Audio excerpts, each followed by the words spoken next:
এখন আর বাজার থেকে লাচ্চা সেমাই কিনে খেতে হবে না, আপনি বাসাতেই ময়দা দিয়ে এত সুন্দর লাচ্চা সেমাই বানিয়ে নিতে পারেন। তো চলেন আজকের ভিডিও শুরু করি। আজকে লাচ্চা সেমাই বানিয়ে দেখাবো। এজন্য আগে আমি একটা বড় বাটি নিয়ে নিয়েছি, আর বাটিতে আমি 4 কাপ পরিমাণ আটা দিয়ে দিয়েছি, মানে ময়দা দিয়ে দিয়েছি। ময়দাটার মধ্যে আমি সামান্য একটু চিনি দিয়ে দিয়েছি। এখানে কিন্তু আমি কোনো লবণ ব্যবহার করিনি। তো চিনিটার সাথে আমি আটাটাকে ভালো মতো মাখিয়ে নিয়েছি। আর আজকের এই লাচ্চা সেমাই কিন্তু একদম দোকানের মতো পারফেক্ট হবে, যদি আপনি ভালো মতো পারফেক্টলি বাসায় বানাতে পারেন। আর এটা খেতেও কিন্তু অনেক বেশি মজার হয়, আর বাসায় সবকিছু কিন্তু হাইজেনিক ভাবে বানানো যায়। আর এখানে আমি অল্প অল্প করে পানি দিয়ে আমি একটা শক্ত ডো বানিয়ে নিয়েছি, আপনারা দেখলেই বুঝতে পারবেন।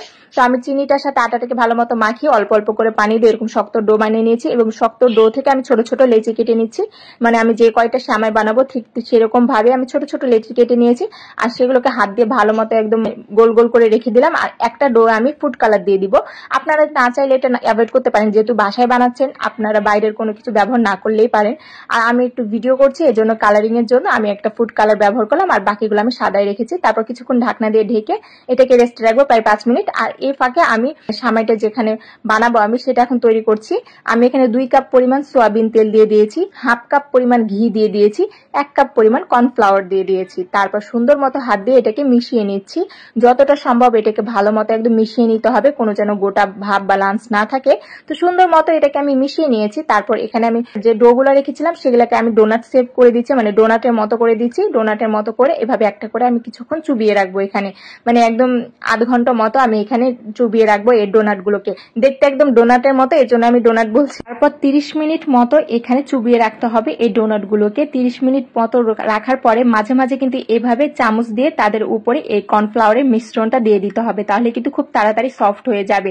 তো প্রায় আধা ঘন্টা পর যখন এভাবে হাত দিয়ে তুললে যখন নিচে নেমে যাবে, তখন বুঝবেন একদম সেমাই বানানোর জন্য এগুলো রেডি। তারপর হাত দিয়ে এভাবে টেনে টেনে আমি বড় করে নেব। এটা কর্নফ্লাওয়ারে ডুবে থাকার পর একদম সফট হয়ে যায়, তখন আপনি হাত দিয়ে না ইয়া করলেও কিন্তু এটা একদম একা একাই এভাবে বড় বড় হয়ে যাবে, বড় গোল হয়ে যাবে। আপনাকে কিন্তু কোনো কষ্টই করা লাগবে না, জাস্ট একটু হাত দিয়ে খালি টেনে দিতে হবে, তাহলে এটা সুন্দর এরকম হয়ে যাবে। আপনারা দেখলে বুঝতে পারবেন আমি পেঁয়াজটা কিভাবে দিচ্ছি, মানে প্রত্যেকটা এইভাবে করছি আর একটা করে পেঁয়াজ দিয়ে রাখছি। এটা মনে রাখতে হবে আপনার, যে আপনি কোন দিক থেকে মানে শুরু করেছেন কাজটা, আর প্রথমে কোনটা ডুবিয়ে রেখেছেন। এভাবে আপনি প্রত্যেকটাই পেঁয়াজ দিতে থাকবেন, আর এইভাবে পেঁয়াজ দিতে দিতে দিতে প্রায় 10 থেকে 12টা পেঁয়াজ হলেই কিন্তু আপনার সেমাই একদম রেডি। আপনারা দেখলেই বুঝতে পারবেন, যখন 10 থেকে 12টা পেঁয়াজ হয়ে যাবে একদম সেমাইয়ের মতো একদম চিকন চিকন হয়ে যাবে, তখনই আপনারা বুঝতে পারবেন যে এটা এখন তেলে ভাজার জন্য একদম রেডি। তো আপনারা দেখলেই ভালো মতো একদম খেয়াল করে দেখলে বুঝতে পারবেন যে আমি পেঁয়াজটা কিভাবে দিচ্ছি। একদম সুন্দর মতো দেখেন যে পেঁয়াজটা আমি কিভাবে দিচ্ছি।